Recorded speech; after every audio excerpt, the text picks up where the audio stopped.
Hello students, how are you doing? I hope you are doing well. This time I have come with around 5 to 6 questions from alternating current and semiconductors asked in 2023 Neet exam. So let us discuss them one by one. So here comes the first question. You can see question 36. In a series LCR circuit, the inductance L is 10 millihenry, capacitance C is 1 microfarad and resistance R is 100 ohm. The frequency at which resonance occurs is. Now, at resonance, we all know that the net inductance is zero, and net inductance is nothing but the difference between the inductive reactance and the capacitive reactance. So, when both are equal, XL and XC, then resonance takes place. Now, XL is omega L and XC is omega C. Okay. So therefore, omega will be 1 by under root LC. Let us calculate omega first. So L is how much? L is 10 millihenry. So 10 into millihenry. Milli means 10 power minus 3. Then capacitance is 1 microfarad. So micro means 10 power minus 6. So this will be 10 to the power 9 minus 1, that is 8. This is omega square. Sorry, okay. So omega will be 10 to the power 4 radian per second, and this is equal to 2 pi into f. In fact, it should be omega naught resonant frequency.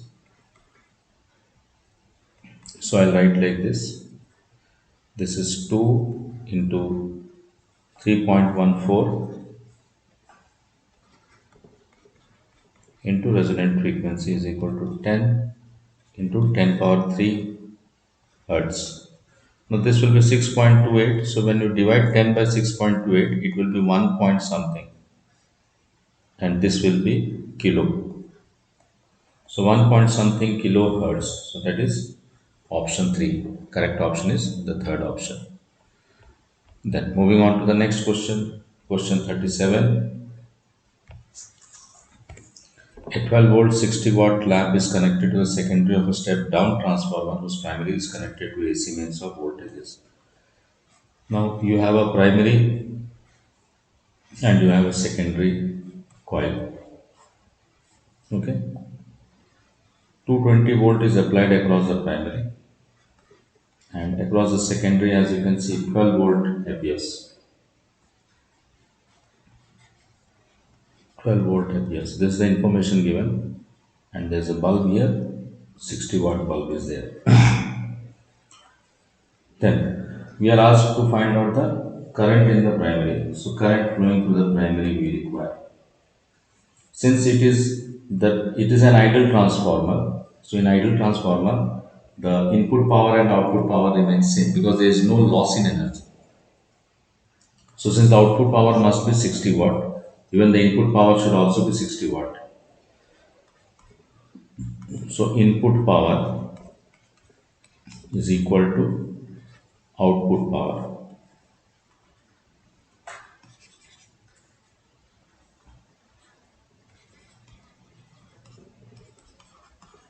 And input power is input voltage into input current. So 220 volt multiplied by the primary current. Remember, the parameters for primary, they will correspond to input, and that for secondary will correspond to output. So IP is equal to 60 by 220. Let us cancel zeros 1, then 2 threes are 2 11s. So if it is 3 by 10, it would be 0.3. But since it is 3 upon 11, it should be slightly less than 0.3. So the only option which is slightly less than 0.3 is 0.27. Fourth option is the correct option. Then moving on to the next question. An AC source is connected to a capacitor C. Due to decrease in its operating frequency, displacement current increases, displacement current decreases, etc. etc. I'm discussing 37th question, students. So don't be confused, okay? So here, due to decrease in its operating frequency, an alternating voltage source is there. It is connected across a capacitor.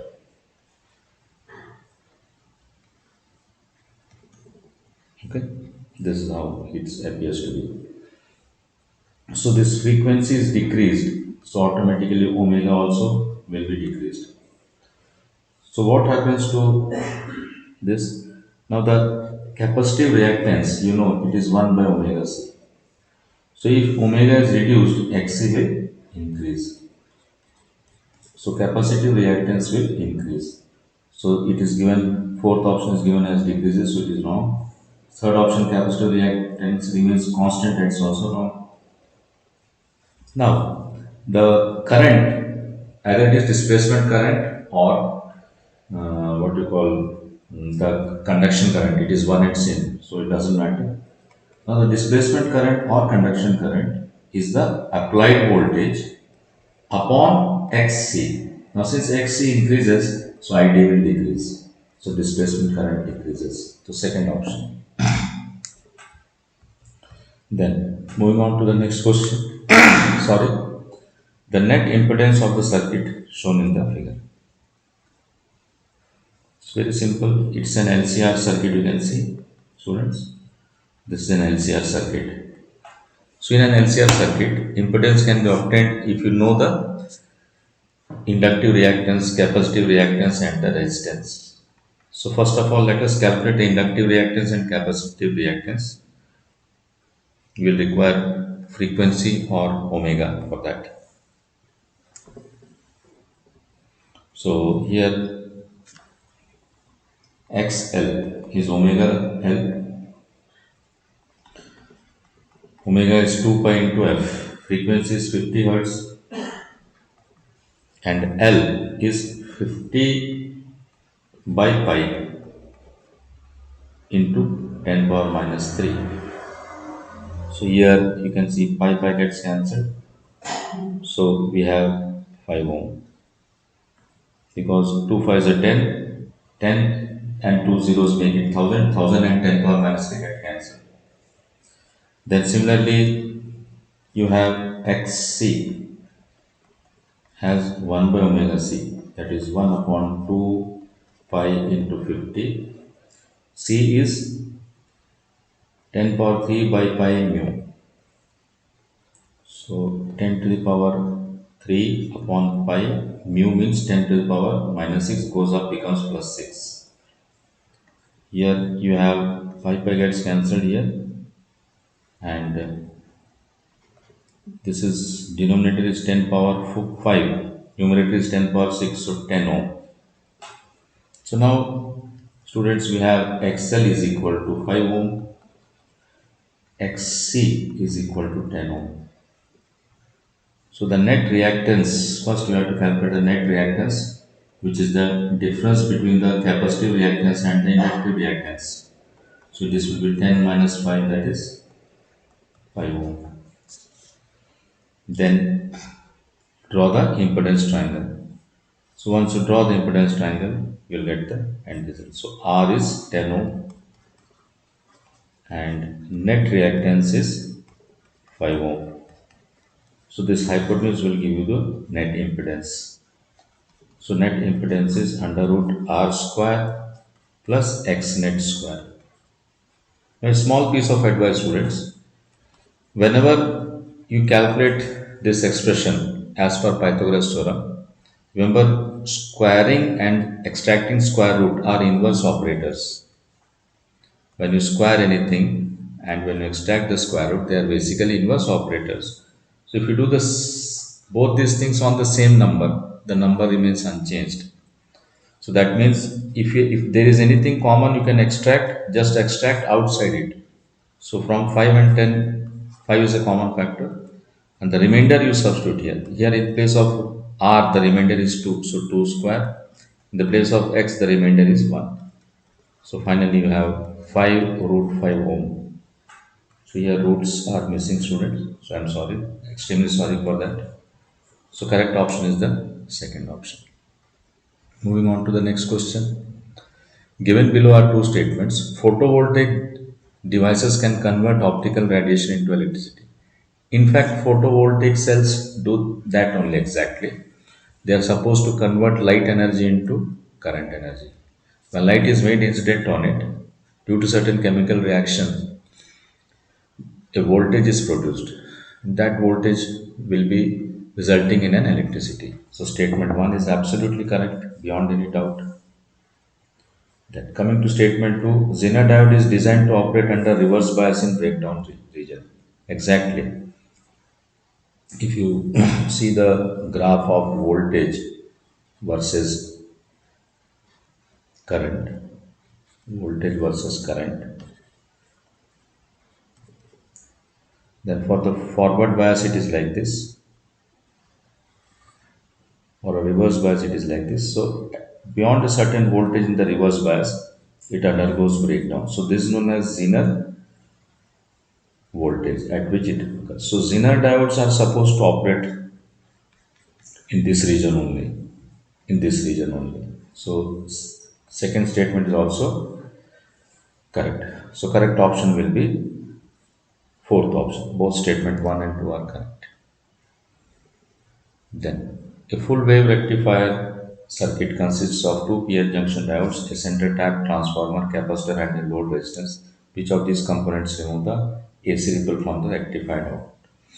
Now students, you have to understand that capacitor is something which allows only the alternating current to pass through it. Direct current cannot flow through a capacitor. I mean conduction current. So when direct current cannot flow through it, only AC current can flow through it. So if you connect these ripples, rectified output in the form of ripples, when you connect across a capacitor, the capacitor takes the alternating current. That is the variation part. The current, sorry, the voltage which is varying will be taken away by the capacitor, thereby leaving the direct component. So it is always capacitor which removes the AC component of the ripple. AC component of the ripple. Right. Then coming to the next question. For the following logic circuit, the truth table is this A as it comes out, it becomes A bar. This is a NOT gate, remember. Similarly, here also NOT gate, so B becomes B bar as it comes out. This is an AND gate, so as it comes here, it becomes A bar and B bar. Remember, this is for negation. Negation means reversion. It gets reversed. So the final output is A bar dot B bar whole bar. This is the final output. Now by applying De Morgan's law, a simple De Morgan's law is there, students. We can write this as anything which is there in the form of dot, when you remove it, it gets converted into bar like this plus. What is De Morgan's law? I'll write it here separately so that you understand. Suppose P dot Q is there with a bar, then it will become P bar plus Q bar. So this is what I have used. In the place of P you have A bar and in the place of Q you have B bar. Then second thing, A bar and bar, that is when you invert the same thing two times, it regains back its original value.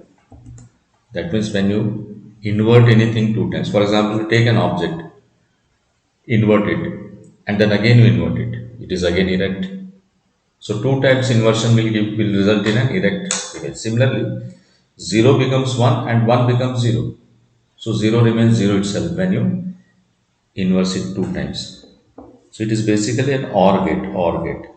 So truth table for OR gate is this. Truth table for OR gate. If there is any, at least one in the input, output will be 1. But if both the inputs are 0, the output will be 0. That's the thing. That's all in this video, students. Thank you so much for watching.